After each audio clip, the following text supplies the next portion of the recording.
मानवी इतिहासामध्ये माणूस निर्माण होऊन झाली अवघी 5 लाख वर्ष आणि वाघ निर्माण होऊन झाली जवळजवळ 4 कोटी वर्ष. पण माणूस निर्माण झाला त्यावेळी तो वाघाप्रमाणेच गुहेमध्ये राहत होता, वाघाप्रमाणेच कच्चं मांस खात होता, वाघाप्रमाणेच तो अंगावर काही कपडे घालत नव्हता. मग असं काय झालं की अजूनही जंगलामधला वाघ तसाच राहतोय आणि माणसाने मात्र अनेक क्रांतिकारी शोध लावले. फरक पडायला जी सुरुवात झाली ती यापासून झाली की माणसाला अनेक प्रश्न पडायला लागले. म्हणजे आपलं भक्ष्य खाल्ल्यानंतर निवांत झाडाखाली बसलेल्या वाघाने ज्यावेळी आकाशाकडे बघितलेलं असेल त्यावेळेला त्याला कधीही असा प्रश्न पडला नाही की एवढ्या लुकलुकत्या असंख्य चांदण्या येतात कुठून, तो माणसाला पडला. धुवाधार पाऊस कोसळत असेल त्यावेळी वाघाने कधीच विचार केला नाही की हा पाऊस पडतो कसा आणि थांबतो कसा. पण माणसाने मात्र विचार केला की अरे हा पाऊस काही वेळेलाच येतो, काही वेळेला येत नाही, याच्या मागचं कारण काय असेल बरं. आपण बघतो त्या डोंगराच्या पलीकडे काय असेल आणि समुद्रापलीकडे काय असेल. म्हणजे माणसाने विचार करण्याची सुरुवात ही त्याच्या जिज्ञासेमधून केली किंवा निसर्गाबद्दलच्या कुतूहलाने केली. तेव्हा वैज्ञानिक दृष्टिकोनाची सुरुवात ही जिज्ञासा आणि कुतूहलापासून होते आणि नंतर निरीक्षण, तर्क, अनुमान, प्रचिती आणि प्रयोग या मार्गाने वैज्ञानिक दृष्टिकोन सिद्ध होतो. आता हा तपशील देण्याच्या आधी सोप्या शब्दामध्ये जर वैज्ञानिक दृष्टिकोन म्हणजे काय हे समजावून सांगायचं असेल तर एका वाक्यात असं म्हणता येईल, वैज्ञानिक दृष्टिकोन म्हणजे जेवढा पुरावा तेवढा विश्वास. म्हणजे आपण आपल्या दैनंदिन जीवनामध्ये देखील वैज्ञानिक दृष्टिकोन वापरतच असतो. समजा तुम्हाला आरमोरीला जायचं आहे आणि तुम्ही असा विचार करताय की अरे आरमोरी हे गाव गडचिरोली जिल्ह्यामध्ये कुठं आहे आणि तिथं कसं पोचायचं. आणि तुम्ही एकाला जर विचारलं काय रे मला आरमोरीला जायचं आहे कसं जाऊ, आणि तो जर म्हणला की तू असं असं जा आणि आरमोरीला पोचशील. तुम्ही त्याला विचारलं कशावरनं, तो असं म्हणतो की 6 महिन्यापूर्वी मला असं स्वप्न पडलं होतं आणि या मार्गाने मी आरमोरीला पोचलो होतो. मग तुम्ही दुसऱ्याला विचारलं की काय बाबा मला आरमोरीला जायचं आहे तर कसं जाऊ.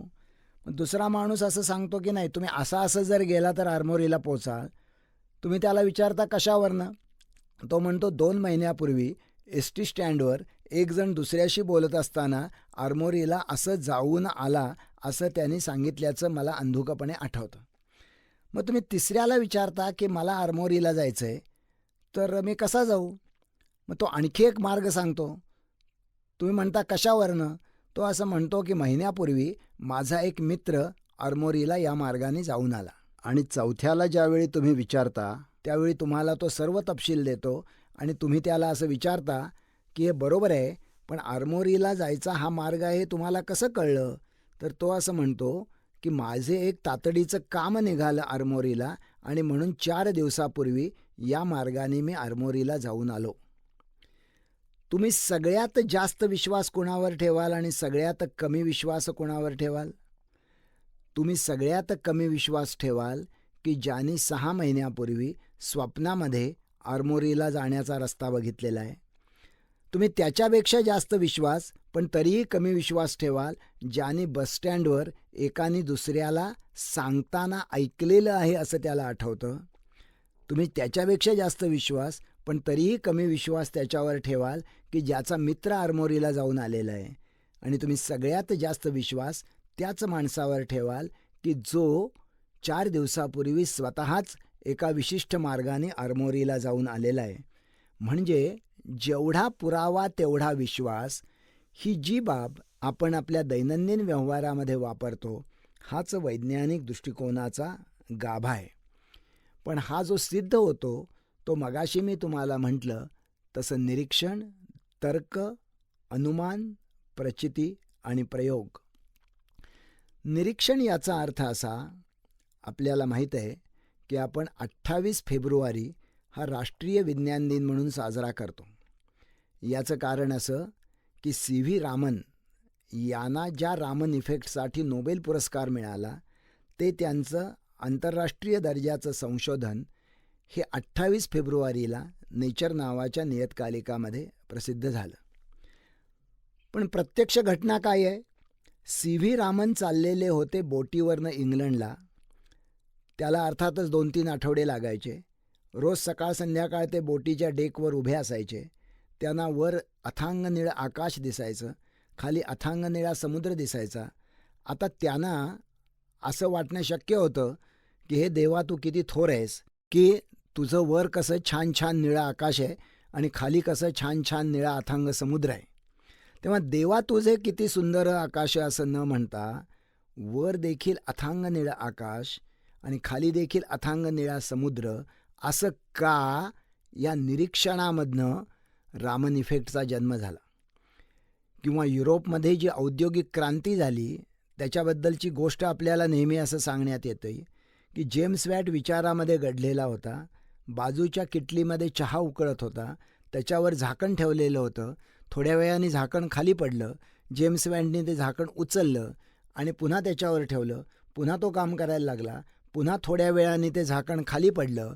असं 2-3 वेळा झाल्यानंतर जेम्स वॅटने असा विचार केला नाही की या किटलीमध्ये नक्की काहीतरी भूत असलं पाहिजे की जे झाकणाला वारंवार खाली ढकलतंय. त्याने असा विचार केला की या किटलीमध्ये असं काय आहे की मी या किटलीवर ठेवलेलं झाकण परत परत खाली पडतंय. आणि मग वाफेच्या शक्तीचा शोध लागला. युरोपमध्ये वाफेची इंजिनं निघाली आणि युरोपमध्ये औद्योगिक क्रांती झाली. त्याच्यामुळे वैज्ञानिक दृष्टिकोनाची सुरुवात होते निरीक्षणापासून. पण आपल्याला प्रत्येक गोष्टीचं निरीक्षण करता येत नाही. समजा तुम्ही जंगलामध्ये फिरायला गेलेले आहात. तुम्ही जंगलामध्ये रस्ता चुकलेले आहात. संध्याकाळची वेळ झालेली आहे. लवकरात लवकर तुम्हाला कुठल्या तरी वस्तीवर पोचण्याची गरज आहे. जंगलामध्ये हिंस्र श्वापदं आहेत आणि तुम्हाला हे समजतच नाही आहे की आपण कुठल्या दिशेने गेलो तर आपण वस्तीवर पोचू. तुम्ही एका झाडावर चढता, उंच झाडावर चढता. तुम्हाला दिसतं की एका बाजूला धुराचा लोट वर येतोय, दुसऱ्या बाजूला 10-12 ठिकाणहून धुराच्या बारीक बारीक रेषा वर येतात. तुम्ही खाली उतरता. ज्या दिशेने धुराच्या 10-12 रेषा वर येतात त्या दिशेने तुम्ही चालायला लागता आणि काही काळानंतर तुम्ही वस्तीवर पोचता. लक्षात घ्या, तुम्ही काहीच बघितलेलं नाही आहे. तुम्ही वस्ती बघितलेली नाही आहे, झोपडी बघितलेली नाही आहे, पेटलेल्या चुली बघितलेल्या नाही आहेत, माणूसही बघितलेला नाही आहे. तुम्ही फक्त धूर बघितला आहे. मग तुम्ही धुराचा लोट आहे त्या बाजूला न जाता तुम्ही धुराच्या 10-12 ज्या रेषा आहेत त्या बाजूला गेला आणि तुम्हाला वस्ती मिळाली. हे कसं काय घडलं? हे घडलं याचं कारण असं की तुम्हाला माहीत आहे की जेव्हा लाकडं पेटतात त्यावेळेला धूर निर्माण होतो. जंगलामध्ये लाकडं पेटण्याची कारणं 2. जंगलाला वणवा लागतो आणि त्याच्यामुळे वणवा लागल्यानंतर धुराचे लोटच्या लोट वर येतात. त्यामुळे ज्या ठिकाणून धुराचा लोट वर येतोय त्या बाजूला जाणं शहाणपणाचं नाही. दुसऱ्या बाजूला तुम्ही 10-12 ठिकाणून बारीक बारीक धुराच्या रेषा वर येताना दिसतात. याचा अर्थ असा की त्या ठिकाणी वस्ती असली पाहिजे. कारण जंगलामध्ये माणसं स्वतःच्या अन्न शिजवण्यासाठी लाकडाचा वापर करतात. संध्याकाळी ते स्वतःचं अन्न शिजवतात. माणसं अन्न वेगवेगळ्या घरामध्ये शिजवतात. ज्या अर्थी 10-12 ठिकाणून बारीक बारीक धूर वर येतोय याचाच अर्थ असा 10-12 झोपड्या असल्या पाहिजेत. संध्याकाळची वेळ आहे, त्यांनी स्वतःच्या चुली पेटवल्या असल्या पाहिजेत आणि त्याच्यामुळे लाकड पेटवल्यामुळे त्यातला आपल्याला वर येणारा धूर दिसतो.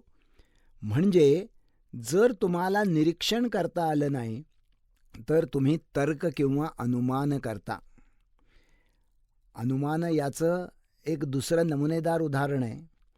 समजा तुमचा मित्र तुमच्याकडे आला आणि असं म्हणाला की हल्ली हवा फार छान पडतीये आणि उद्या सकाळी मी येतो आणि उद्या सकाळी आपण सूर्योदयाच्या वेळेला फिरायला जाऊ.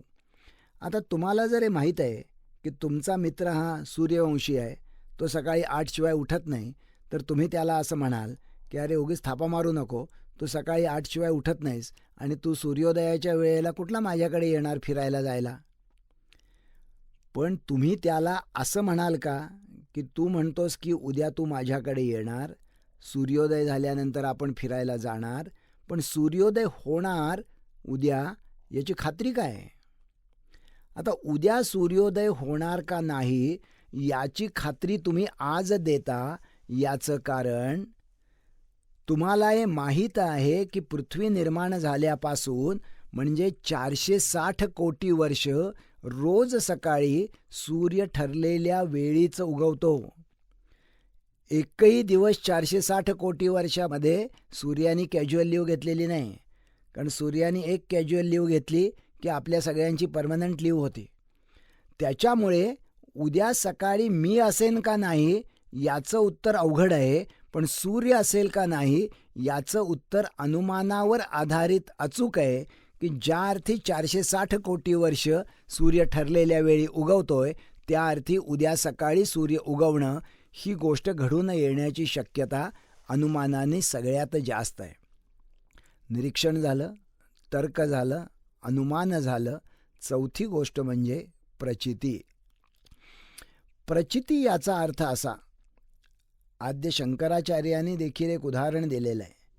त्यांनी असं लिहिलेलं आहे की तुमच्याकडे गावातले 100 किंवा 10 विद्वान लोक आले आणि ते विद्वान लोक जर असं तुम्हाला सांगायला लागले की आम्ही तुम्हाला हे सांगायला आलोय की अग्नी हा शीतल असतो, तर तुम्ही मानणार नाही.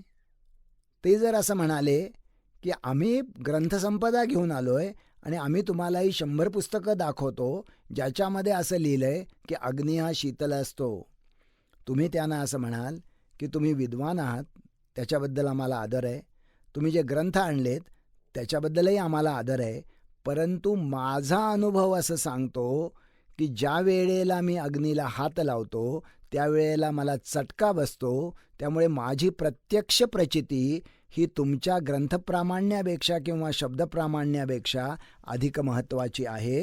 ही झाली प्रचिती. आणि ही प्रचिती कशी असावी लागते? ती सार्वत्रिक आणि वारंवार असावी लागते. म्हणजे जर तुमचा मित्र आला आणि तुमचा मित्र जर तुम्हाला असं म्हणाला की आपल्या गावामध्ये जो बाबा आलेला आहे त्याच्याकडे अद्भुत अंगठ्या आहेत आणि 1000 रुपये जर त्याला दिले तर त्याने ती अंगठी दिलेली हातात घातली की नक्की नोकरी लागती, मला तर नोकरी लागली, परंतु माझ्या शेजारच्या मित्रालाही नोकरी लागली. तुम्ही काय म्हणायला पाहिजे? तुम्ही जर वैज्ञानिक दृष्टिकोन बाळगणारा असाल तर तुम्ही असं म्हणायला पाहिजे की आपल्या गावामध्ये 1000 लोक बेकार आहेत आणि 1000 रुपयात जर नोकरी लागत असेल तर आपण 1000 लोकांना 1000 रुपयाच्या अंगठ्या घेऊ आणि त्यातल्या किमान 80% लोकांना जर नोकऱ्या लागल्या तर आपण असं मानू की या अंगठीमध्ये काहीतरी तथ्य आहे. आणि तरी देखील आपण ते पूर्णांशाने मानणार नाही, कारण तुम्हाला कदाचित माहीत असेल की गावाच्या जवळ एक प्रचंड मोठी फॅक्टरी निर्माण झालेली आहे आणि त्यामुळे नोकऱ्या लागण्याची शक्यता जास्त आहे.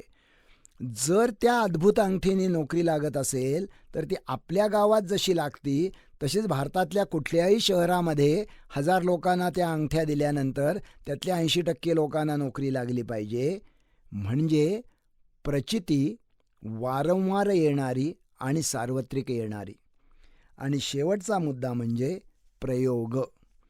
जी गोष्ट सिद्ध होते ती आपल्याला काटेकोर प्रयोगाच्या द्वारे सिद्ध करता आली पाहिजे. आणि पुन्हा हा जो प्रयोग असतो तो वैश्विक असतो. म्हणजे पाणी 100 डिग्री सेंटीग्रेडला उकळतं. विशिष्ट गोष्टीने पाण्याचा उत्कलन बिंदू वाढतो किंवा कमी होतो. ही बाब तुम्ही कुठेही गेला तरी तेवढीच सत्य असते. अमेरिका चंगळवादी आहे त्याच्यामुळे तिथं पाणी 95 डिग्रीला उकळतं आणि वाराणसी अध्यात्मवादी आहे म्हणून तिथं 105 डिग्रीला पाणी उकळतं, असं होत नाही. प्रयोगाच्या द्वारे जे निष्कर्ष असतात ते सगळीकडे सारखेच असतात.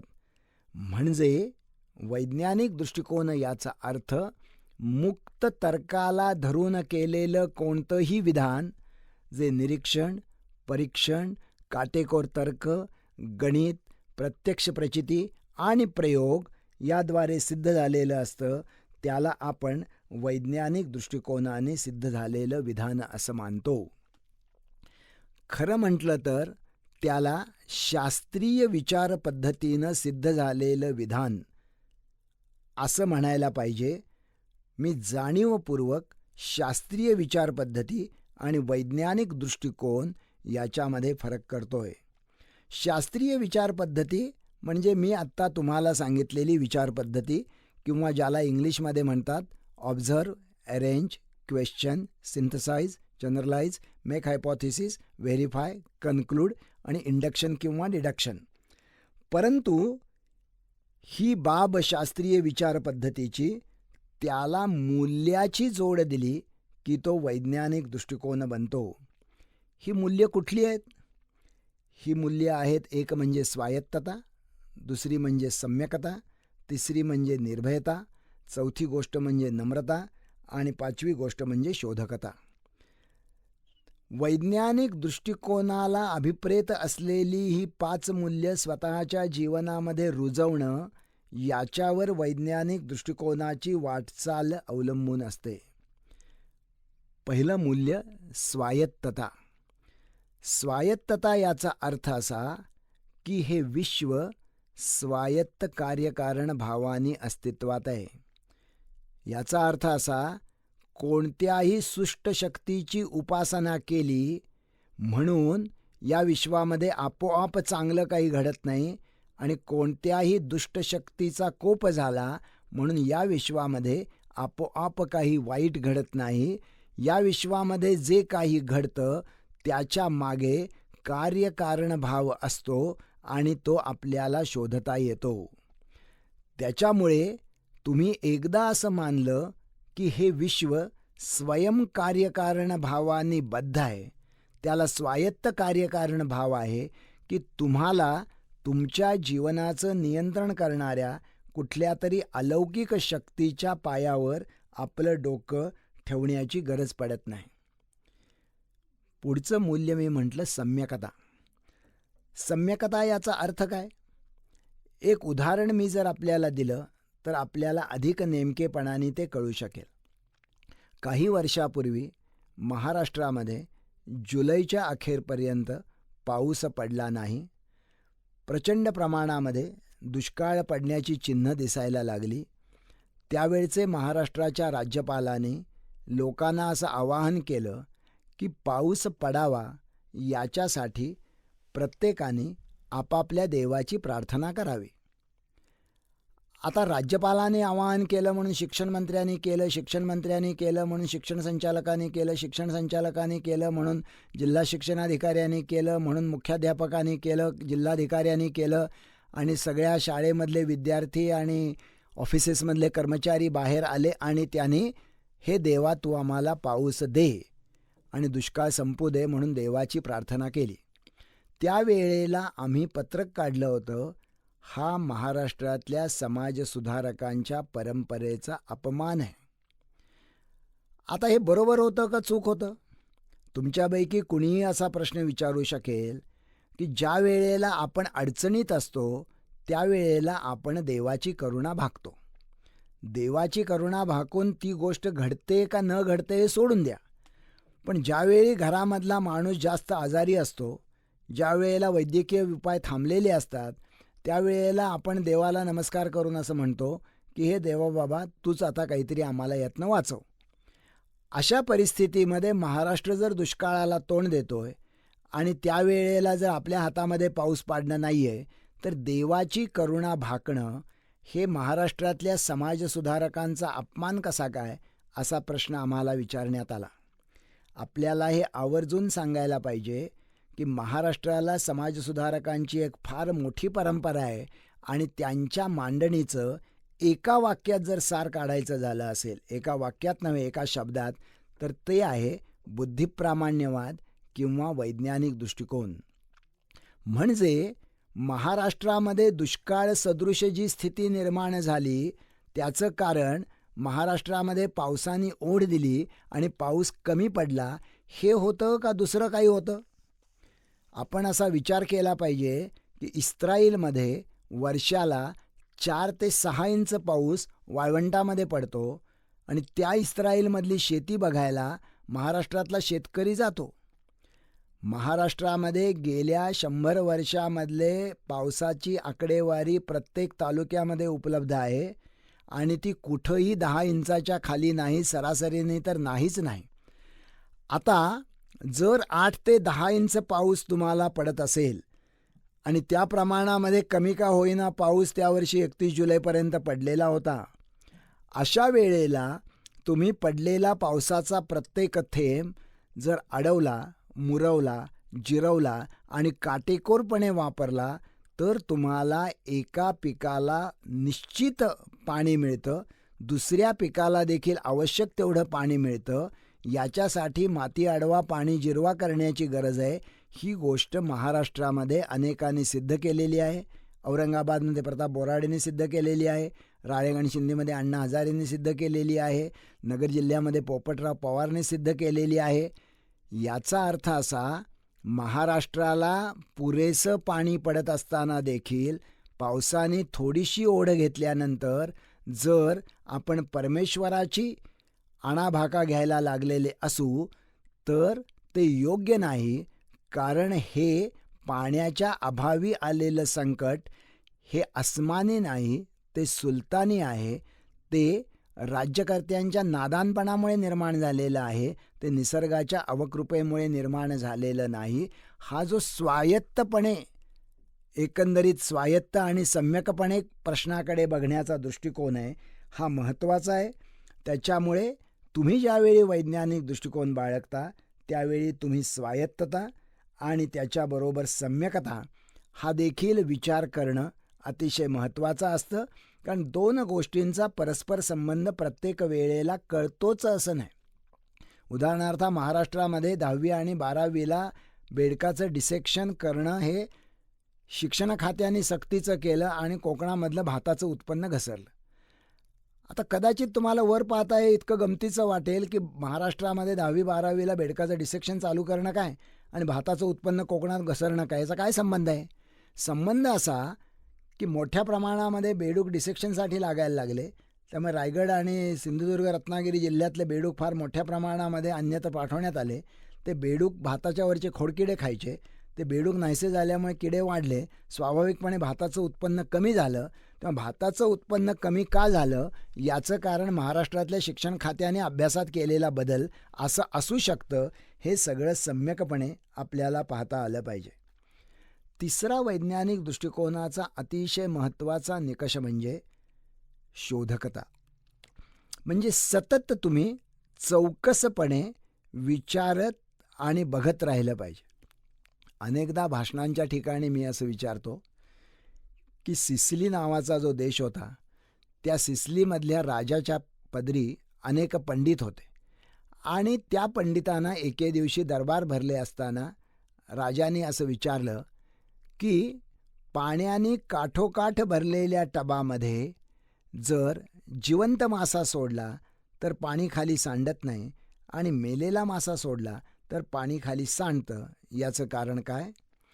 आणि याच्याबरोबर दुसरा प्रश्न मी विचारतो की जर तांबडा माठ आणि काळा माठ याच्यामध्ये पाणी ठेवलं तर तांबड्या माठातलं पाणी हे काळ्या माठातल्या पाण्यापेक्षा जास्त गार होतं, याचं कारण काय? हा प्रश्न मी अनेक ठिकाणी शाळा आणि कॉलेजमध्ये विचारलेला आहे. मग विचार करून मुलं त्याची उत्तर देतात. काही जण म्हणतात की जिवंत मासा जो असतो तो ऑक्सिजन घेतो आणि त्याच्यामुळे मग पाणी खाली सांडत नाही, तो पाण्यावर तरंगू शकतो. मेलेला मासा हा तळाशी जातो. काही जण म्हणतात की काळा जो माठ असतो तो उष्णता शोषून घेतो, त्यामुळे तांबड्या माठातलं पाणी हे जास्त गार होतं. नंतर मी त्यांना असं म्हणतो की तुम्ही असं विचारायला पाहिजे होतं, हे कोणी बघितलं? आणि मग सगळेजण हसतात. लक्षात घ्या की कुठल्याही काठोकाठ पाण्याने भरलेल्या भांड्यामध्ये तुम्ही जिवंत मासा सोडला काय, मेलेला मासा सोडला काय, त्याच्या आकारमाना एवढं पाणी तो खाली टाकणारच आणि त्याच्यामुळे पाणी खाली सांडणारच. किंवा माठ तांबडा आहे का माठ काळा आहे याच्यावर त्यातलं पाणी गार होण्याचं ठरत नाही, तर माठ किती सच्छिद्र आहे त्याच्यावर ते ठरतं. कारण सच्छिद्र माठामधनं पाण्याचं जे बाष्पीभवन होतं त्यासाठी उष्णता त्या पाण्यातून काढून घेतली जाते आणि आतलं पाणी हे गार होतं. हे न बघता, हे न शोधता आपल्याला जे सांगण्यात आलं ते तसंच सत्य आहे असं मानून त्याच्यावर विश्वास ठेवणं हे वैज्ञानिक दृष्टिकोनाच्या विरोधी आहे. त्याच्यामुळे तुम्हाला स्वायत्तता पाहिजे, सम्यकता पाहिजे, शोधकता पाहिजे, नम्रता पाहिजे. वैज्ञानिक दृष्टिकोन हा नेहमीच नम्र असतो. धर्म हा कधीच नम्र नव्हता आणि नाही. मला स्वतःला कळलेली गोष्ट ही अंतिम आहे. मला कळलेल्या गोष्टीच्याबद्दल मला प्रश्न विचारायचे नाहीत. मी दिलेलं उत्तर हे अचूक आहे. त्याची फक्त अंमलबजावणी करणं एवढंच तुमचं काम आहे. मी दिलेल्या उत्तरावर प्रश्न निर्माण करणं हा गंभीर आज्ञाभंग मानण्यात येईल. हे सर्व धर्म सांगतो. विज्ञान एवढंच म्हणतो की आज माझ्याकडे जो पुरावा आहे त्या आधारे एवढं सत्य आहे. उद्या त्याच्यापेक्षा जर वेगळा पुरावा मिळाला तर त्याच्यापेक्षा वेगळं काहीतरी सत्य तयार होईल. विज्ञान कधीच अंतिम सत्याचा दावा करत नाही. विज्ञान सत्याच्या सातत्यावर उभं असतं आणि धर्म मात्र अंतिम सत्य आणि प्रेषिताचा शब्द तोच अंतिम याच्यावर उभा असतो.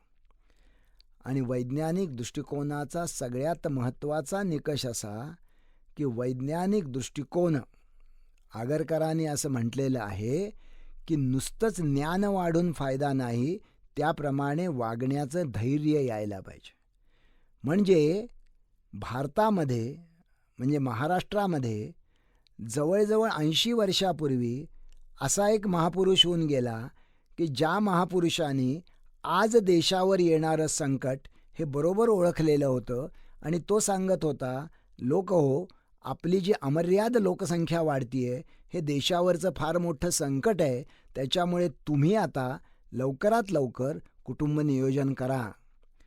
कुटुंब नियोजन करा हा राष्ट्राच्या उद्धाराचा एक अत्यंत महत्त्वाचा मार्ग आहे. हे आता जगातल्या सगळ्या देशांनी आणि भारताने मान्य केलेलं आहे. 80 वर्षापूर्वी ज्यावेळी हे सांगितलं आणि सांगणारा माणूसही साधासुद्धा नव्हता, तर नंतर भारतरत्न ज्या धोंडो केशव कर्वेंना मिळालं त्यांचा मुलगा रधो कर्वे, त्याला लोकांनी वेड्यात काढलं. त्याच्यावर अनेक खटले भरले, त्यांना अनेक मानहानी पत्करावी लागली. तरी देखील निर्भयपणे ते तेच सांगत राहिले जे समाजाला 70-80 वर्षानंतर कळलं.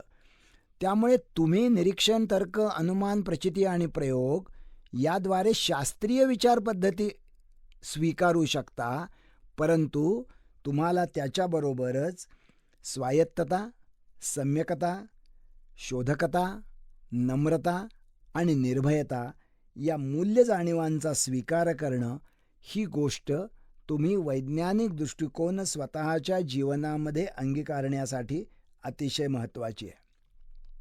आता प्रश्न असा निर्माण होतो की हा वैज्ञानिक दृष्टिकोन भारतामध्ये का रुजला नाही. ही गोष्ट खरी आहे की भारतामध्ये एकेकाळी वैज्ञानिक दृष्टिकोन होता. भारतामध्ये नालंदा, तक्षशिलासारखी आंतरराष्ट्रीय कीर्तीची त्यावेळची विद्यापीठं होती. मगाशी आपण ज्याप्रमाणे बघितलं त्याप्रमाणे बुद्ध असो, तथागत गौतम किंवा त्याच्या आधीचे चार्वाक आणि लोकायत असोत, यांनी त्या काळामध्ये कार्यकारण भाव सांगितलेला आहे.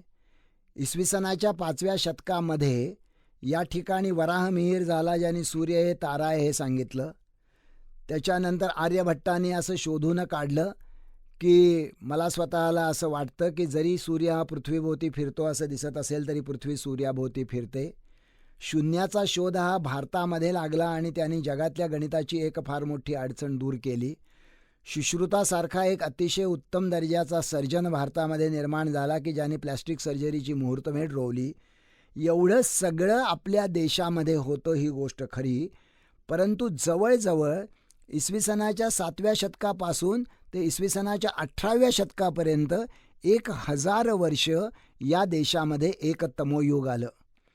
या 1000 वर्षाच्या कालखंडामध्ये नेहरूने डिस्कवरी ऑफ इंडियामध्ये असं म्हटलेलं आहे, भारतामध्ये अनेक चांगले नामवंत राजे झाले, अनेक चांगले तत्त्वज्ञ झाले, अनेक संत आणि समाजसुधारक झाले, पण कोणीही शास्त्रज्ञ झाला नाही.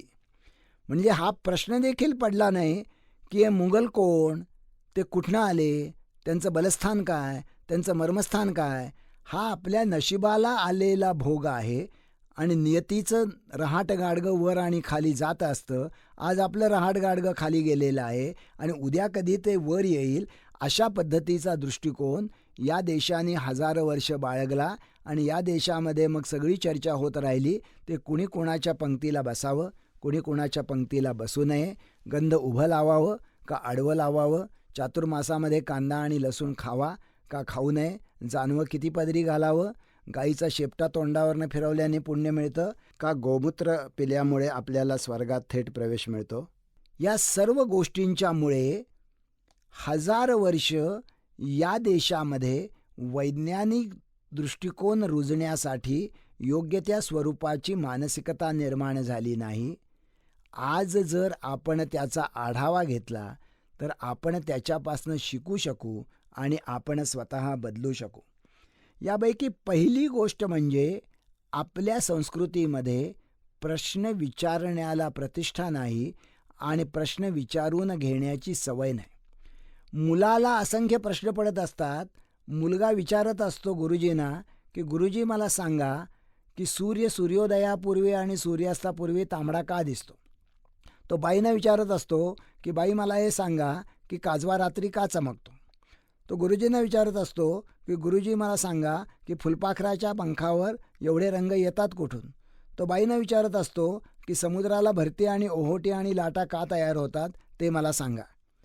आणि या सर्व प्रश्नांची उत्तरं त्याच्या गुरुजींना किंवा बाईंना येत असतात, कारण सर्व प्रश्नांचं 3 शब्दांचं एकच उत्तर असतं, ते म्हणजे कार्ट्या गब्बैस. आणि ते देखील कसं, तर कार्ट्या गब्बैस देवासारखा, हाताची घडी तोंडावर बोट. ज्या समाजामध्ये देव गप्प बसायला शिकवतो त्या समाजामध्ये प्रश्न विचारायला शिकवावं लागतं. महाराष्ट्रामधले एक अतिशय ज्येष्ठ शास्त्रज्ञाने सांगितलेली त्यांच्या स्वतःच्याबद्दलची हकीकत आहे. ते इंग्लंडला शिकायला गेले. स्वतःच्या 4थीतल्या मुलीला इंग्लंडला घेऊन गेले. तिथल्या शाळेमध्ये तिला त्यांनी घातलं. स्वाभाविकपणे त्यांना काळजी होती की आपल्या मुलीला ते शिक्षण कितपत मानवेल. एकदा त्यांना त्या शाळेतले शिक्षक भेटले. त्यांनी असं विचारलं की माझ्या मुलीचा अभ्यास कसा चालू आहे. ते म्हणले तुमची मुलगी अतिशय हुशार आहे, पण तिच्या बाबतीत एक मोठा प्रश्न आहे. त्यामुळे यांच्या काळजात धक्क झालं की काय प्रश्न आहे. ते असं म्हणाले की तुम्ही घाबरून जाऊ नका, कारण तो जो प्रश्न आहे तो तुमच्या शिक्षण व्यवस्थेतनं आलेला आहे. तो प्रश्न असा की 4थीतली तुमची मुलगी काहीच प्रश्न विचारत नाही, पण तुम्ही 1 वर्षाने ज्यावेळी भारतात परत जाल त्यावेळी तुम्हाला असं लक्षात येईल की तुमची मुलगी ही प्रश्न विचारायला लागलेली आहे. परदेशामधल्या शाळांच्यामध्ये अगदी लहानपणापासून जे एन्सायक्लोपीडियाज असतात त्याचं नावच असं असतं की टेल मी व्हाय, मला सांगा का. त्यामुळे का हा प्रश्न विचारणं ही ज्ञानाची सुरुवात असते आणि ही सुरुवात आपल्याकडे बहुधा त्यालाच नकार दिला जातो. म्हणजे मी असा महाराष्ट्रभर फिरत असतो. 2 महिन्यापूर्वी मी एका घरी गेलो होतो. बाई MSc BEd होत्या, शाळेमध्ये शास्त्र शिकवत होत्या आणि त्यांची मुलगी होती एक 3-4 वर्षाची. त्यांची मुलगी खूप चुणचुणीत होती म्हणून मी तिचं कौतुक केलं. बाई म्हणल्या डॉक्टर तिचं कौतुक करू नका, कार्टी भयंकर चाबरी आहे. मी म्हटलं काय हो काय झालं. आता म्हणले बघा की मला सगळं घरचं बघावं लागतं, शाळेत जावं लागतं, अभ्यास घ्यावा लागतो, प्रयोग मुलांचे घ्यावे लागतात. आता नोकरी करणाऱ्या प्रत्येक बाईला हे करावंच लागतं. मी त्यांना म्हटलं काय झालं, या मुलीच्या चाबरेपणाशी याचा काय संबंध. त्या म्हणल्या अहो तेच तुम्हाला सांगते ना, आत्ता गेल्या आठवड्यामध्ये मला शाळेमध्ये जायची घाई होती. मी हिला आंघोळ घालायला बाथरूममध्ये घेऊन गेलो आहे. आंघोळीच्या वेळेला ही मला मुलगी विचारते आहे की आई तू मला 2 महिन्यापूर्वी साबण वापरलास, तो होता जय. मग 15 दिवसापूर्वी तो संपल्यानंतर तू आणलास लक्स. मग काल तो लक्स संपला, मग तू आणलास हमाम. तर मला काही कळेना. मी म्हटलं हो पण काय झालं काय. त्या बाई मला म्हणल्या अहो डॉक्टर तुम्हाला तेच सांगते ना की शाळेमध्ये मला शास्त्र शिकवायला जायची घाई आणि ही मुलगी आंघोळीच्या वेळी हट्ट धरून बसली की आई तू मला 2 महिन्यापूर्वी आंघोळ घातलीस त्यावेळी जय साबण वापरलास त्याचा रंग होता गुलाबी. मग 15 दिवसापूर्वी तू लक्स साबण आणलास त्याचा रंग होता निळा. मग आता काल तो लक्स संपल्यानंतर तू आता हमाम साबण आणलास त्याचा रंग आहे हिरवा. मग तिन्ही साबणांचे रंग वेगवेगळे, मग सगळ्यांचा फेस पांढराच का. मग मी म्हटलं तुम्ही काय केलं. काय करणार म्हणले, एक तिच्या गालाखाली ठेवून दिली आणि मी गेले शाळेमध्ये शास्त्र शिकवायला. म्हणजे आपण जे करतोय की मुलं जिज्ञासेने आजूबाजूच्या जगाचा अर्थ लावण्याचा प्रयत्न करतायत आणि आपण तांत्रिकदृष्ट्या जाऊन शाळेत शास्त्र शिकवायची पाटी टाकतोय, अशा स्वरूपाची एक परिस्थिती ज्या समाजामध्ये अस्तित्वात असते, त्या समाजामध्ये वैज्ञानिक दृष्टिकोन रुजणं अवघड असतं. दुसरी आपल्या समाजव्यवस्थेमध्ये वैज्ञानिक दृष्टिकोन न रुजण्याचं कारण म्हणजे कुटुंबातील एकाधिकारशाही. आजही आपल्या समाजामध्ये कुटुंबात जर प्रश्न निर्माण झाले, आणि प्रश्न म्हणजे अगदी छोटे छोटे, आई मी सिनेमाला जाऊ का, आई मी हे पुस्तक विकत घेऊ का, मुलगी जर म्हणली की मी ट्रिपला जाऊ का, मुलगा जर म्हणला की मला या स्वरूपाची पॅन्ट घ्यायची आहे, घेऊ का, कुठलेही छोटे मोठे प्रश्न आईला विचारले तर आईचं उत्तर ठरलेलं असतं, जरा थांब, यांना घरी येऊ दे, मग काय ते आपण ठरवू. म्हणजे प्रत्येक घरामध्ये कुणीतरी हे नावाचा एक सर्वज्ञ सर्वोत्तम असतो आणि सगळ्या प्रश्नांची उत्तरं त्याच्याकडे अचूक असतात, असं जे मानलेलं आहे त्याच्यामुळे कुटुंबामध्ये मनमोकळा संवादच होत नाही. आपल्याकडे असं म्हटलेलं आहे की बालादपि सुभाषितम. लहान मुलाने जरी सुभाषित सांगितलं तरी त्याचं ऐकावं. कुटुंबामध्ये संवाद असावा याचा अर्थ अनागोंदी असावी असं नाही, पण कुटुंबामध्ये सगळ्यांचे विचार ऐकून घेतले गेले पाहिजेत. आजही आपल्याला माहीत आहे की घरातला 10, 12, 15 वर्षाचा मुलगा ज्या सफाईनं संगणक वापरतो तो त्याच्या वडिलांना वापरता येणं शक्य नाही. याचं कारण त्याच्या पिढीची ती भाषा आहे. त्यामुळे कुटुंबातली एकाधिकारशाही ही वैज्ञानिक दृष्टिकोन रुजण्याच्या दृष्टीनं आपल्याकडे दुसरी अडचण आहे. तिसरं, महाराष्ट्रामध्ये अलीकडच्या काळामध्ये एक नवीनच अडचण निर्माण झालेली आहे, ते म्हणजे महापुरुषांचं दैवतीकरण. म्हणजे आपण सगळेजण आपापल्याला जे महापुरुष वागतात त्यांच्याबद्दल अत्यंत संवेदनशील झालेले आहोत. त्यामुळे कुठल्याही महापुरुषाबद्दल काहीही चिकित्सक बोललं तर बहुधा त्याच्या अनुयायांना ती त्याची बदनामी वाटते. म्हणजे मला एकदा, ही गोष्ट देखील आता 15-16 वर्षापूर्वीची आहे, कमलपाध्ये यांचं बंध आणि अनुबंध हे पुस्तक आहे. कमलपाध्ये आणि आपल्याला माहीत असेल की त्यांचे पती प्रभाकर पाध्ये हे मराठीमधले नामवंत लेखक होते, पत्रकार होते, आणि त्या बंध अनुबंध पुस्तकामध्ये त्यांनी लिहिलेलं आहे की एका खाजगी संगीताच्या मैफिलीच्या वेळेला डॉक्टर बाबासाहेब आंबेडकर आलेले होते आणि डॉक्टर बाबासाहेब आंबेडकर यांना शास्त्रीय संगीतातलं काही कळत नव्हतं असं आम्हाला वाटलं. थोड्या वेळाने ते निघून गेले. आता हे त्यांनी लिहिल्यानंतर असं आपण समजू शकतो की कमलपाध्ये यांचं हे मत बरोबर आहे किंवा चूक आहे, पण त्यांचं आकलन असं होतं की बाबासाहेबांना शास्त्रीय संगीत समजलं नाही. आता बाबासाहेब आंबेडकरांना भारत जो महामानव मानतो, महापुरुष मानतो, याची कारणं जी आहेत ती सर्वज्ञात आहेत. त्यामुळे त्यांना संगीत समजतं का नाही समजत याच्याशी त्याचा काहीही संबंध नाही. परंतु कमलपाध्येंनी हे म्हटल्यानंतर त्यांना अनेकांच्या आक्षेपाला तोंड द्यायला लागलं की तुम्ही बाबासाहेब आंबेडकरांच्याबद्दल असं विधान करूच कसं शकता. त्यामुळे सामान्यपणे आपण आता महापुरुषांचं उदात्तीकरण किंवा दैवतीकरण केलेलं आहे. त्यामुळे कोणतीच चिकित्सा आजच्या समाजव्यवस्थेमध्ये करणं ही गोष्ट दिवसेंदिवस अधिकाधिक अवघड होत चाललेली आहे. चौथी गोष्ट म्हणजे रूढी परंपरेची प्रचंड पकड आजही आपल्या समाजमानसावर आहे. म्हणजे ज्या मोठ्या प्रमाणामध्ये आजही वटसावित्रीची पूजा साजरी केली जाते, सुशिक्षितांच्याकडनं साजरी केली जाते, ती बघितल्यानंतर खरं म्हटलं तर आश्चर्याचा धक्का बसतो. म्हणजे वटसावित्रीच्या पूजेबद्दल काय म्हटलेलं आहे स्वातंत्र्यवीर सावरकरांनी? त्यांनी असं म्हटलेलं आहे की वडाचं झाड जोपर्यंत उभं आहे तोपर्यंत पांथस्ताला सावली देणार. तेच वडाचं झाड जीर्णशीर्ण झाल्यानंतर त्याच्या खाली झोपलेल्या पांथस्तावर कोसळून पडणार आणि त्याचा जीव घेणार.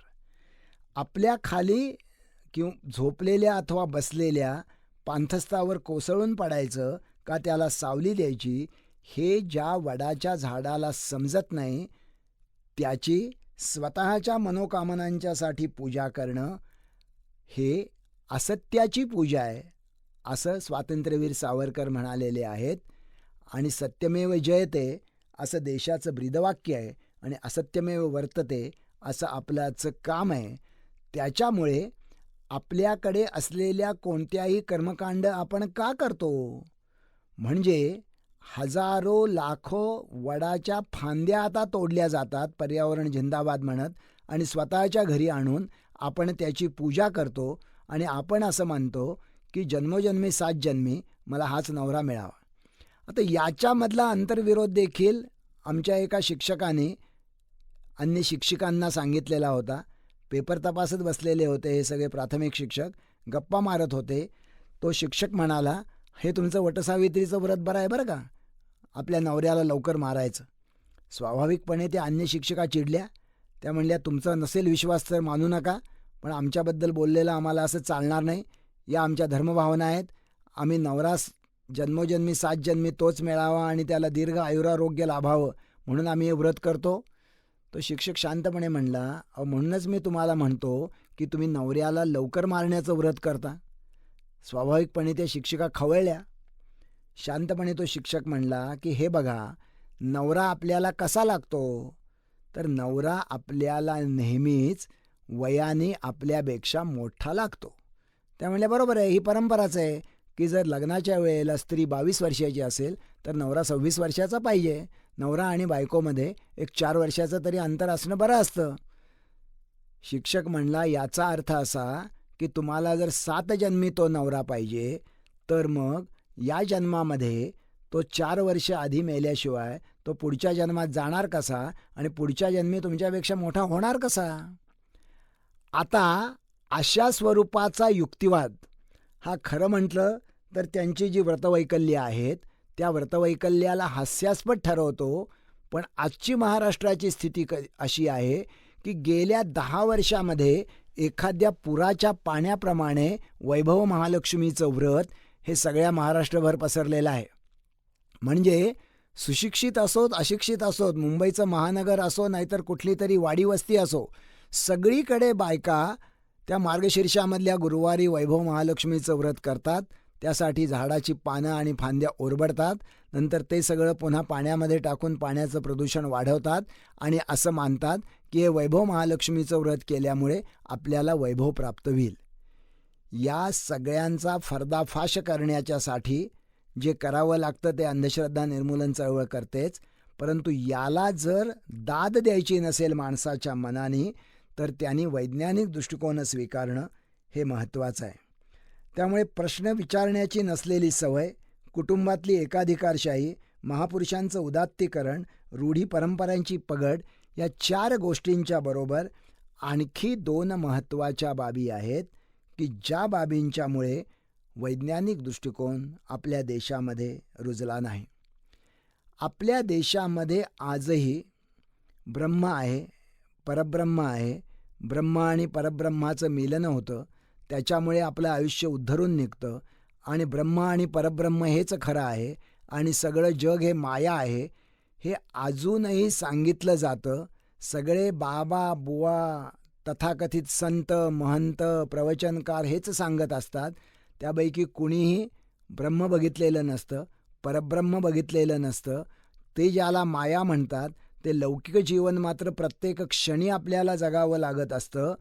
परंतु कशा पद्धतीनं मानसिकता या देशामध्ये घडवली गेली म्हणजे आपल्याला माहीत असेल की एक कथा अशी आहे की जंगलामध्ये गुरुजी विद्यार्थ्यांना शिकवत बसलेले असतात की म्हणा, अहम ब्रह्मास्मी ब्रह्मम सत्यम जगन्मिथ्या, की मी ब्रह्म आहे, ब्रह्म खरं आहे आणि जग खोटं आहे. गुरुजी पाठ घेत असतात, मुलं तसं म्हणत असतात. इतक्यात गुरुजींना समोरून एक पिसाळलेला हत्ती त्यांच्याकडेच येताना दिसतो. त्याबरोबर गुरुजी पोथ्याची पानं आवरतात आणि उंच झाडावर चढून बसतात. गुरुजी पळाले म्हणून मुलंही पळतात. पिसाळलेला हत्ती येतो, त्या ठिकाणी थोडा वेळ गोंधळ घालतो आणि थोड्या वेळाने पुन्हा लांब निघून जातो. हत्ती लांब गेलेला आहे बघितल्यानंतर गुरुजी झाडावरनं खाली उतरतात, पोथ्याची पानं पसरतात. गुरुजी आले म्हणून विद्यार्थी येतात. विद्यार्थी आल्यानंतर गुरुजी म्हणतात, चला अभ्यासाला सुरुवात करा आणि म्हणा अहम ब्रह्मास्मी ब्रह्मम सत्यम जगन्मिथ्या. एक मुलगा जरा जादा चलाख असतो. तो असं म्हणतो, गुरुजी एक प्रश्न विचारू का? गुरुजी म्हणतात विचार. मुलगा म्हणतो, तुम्ही जर म्हणता की जग हे मिथ्या आहे तर मग मगाशी हत्ती आल्यानंतर तुम्ही पळालात का? आता गुरुजी त्याच्यापेक्षा हुशार असतात म्हणून तर त्यांनी 2000 वर्ष राज्य केलं. गुरुजींनी दिलेलं उत्तर असं आहे, गजोपि मिथ्या पलायन अपि मिथ्या. हत्ती आला हे पण खोटं, पळून गेलो हेही खोटं. ज्या जगाचा अभ्यास करायचा आणि त्याच्या आधारे वैज्ञानिक दृष्टिकोन विकसित करायचा ते जग हीच माया आहे, अशी शिकवणूक जर दिली गेली असेल तर त्या ठिकाणी वैज्ञानिक दृष्टिकोन वाढणार नाही. आणि सगळ्यात महत्त्वाचं, या देशामध्ये वैज्ञानिक दृष्टिकोन न वाढण्याचं कारण म्हणजे जाती व्यवस्था आणि पुरुषप्रधान व्यवस्था.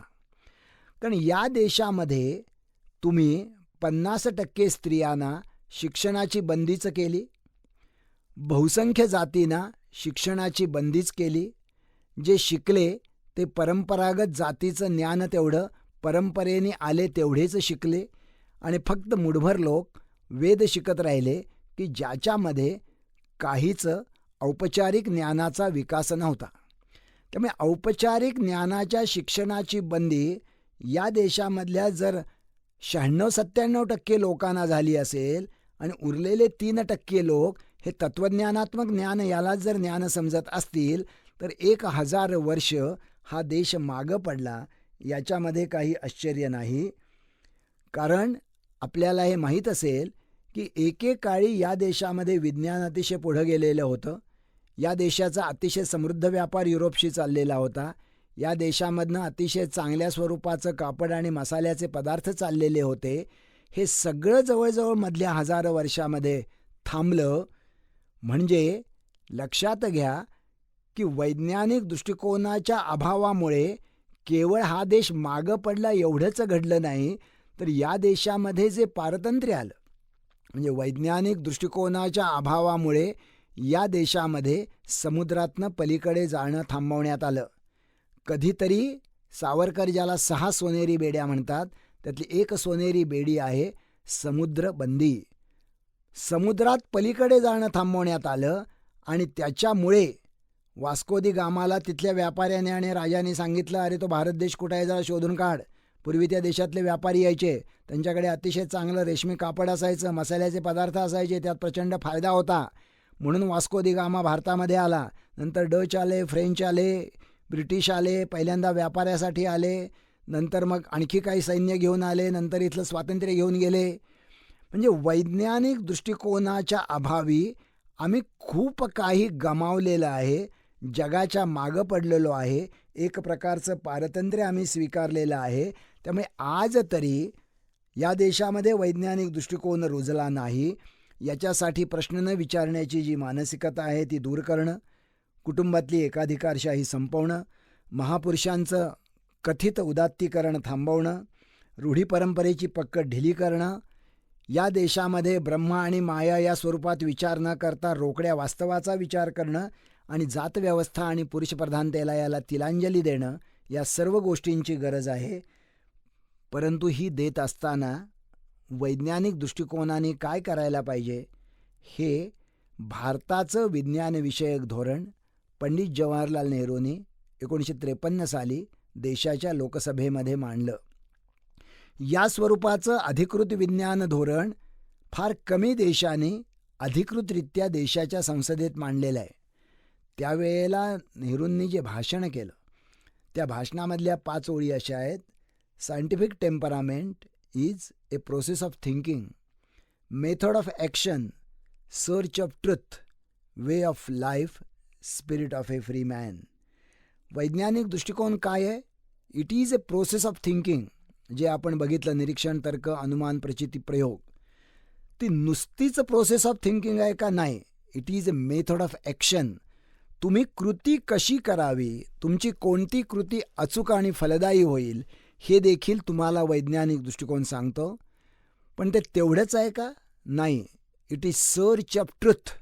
सत्य काय आहे ही सत्यान्वेषणाची प्रक्रिया तुम्हाला वैज्ञानिक दृष्टिकोन सांगतं, पण ते तेवढंच आहे का? मला असं वाटतं की शेवटची जी 2 वाक्य पंडित जवाहरलाल नेहरूंनी उच्चारलेली आहेत ती अत्यंत महत्त्वाची आहेत. It is way of life, it is spirit of A free man. Way of life म्हणजे मी माझं आयुष्य किंवा समाजातलं जीवन कसं जगावं याचं दिशा दिग्दर्शन मला वैज्ञानिक दृष्टिकोन कळतो. म्हणजे यशपालांच्या सारखे भारतीय पातळीवरचे नामवंत शास्त्रज्ञ असं म्हणतात की वैज्ञानिक दृष्टिकोन आकलनाची परिपक्वता निर्माण करतो. या देशातले अनेक प्रश्न हे आकलनाच्या परिपक्वतेच्या अभावी निर्माण झालेले आहेत. सामान्य माणसाच्या जीवनात जर वैज्ञानिक दृष्टिकोनाच्या आधारे आकलनाची परिपक्वता वाढवण्यामध्ये आली तर त्याच्या जीवनातल्या प्रश्नांची उत्तरं तो स्वतः अधिक समर्थपणे शोधू शकेल.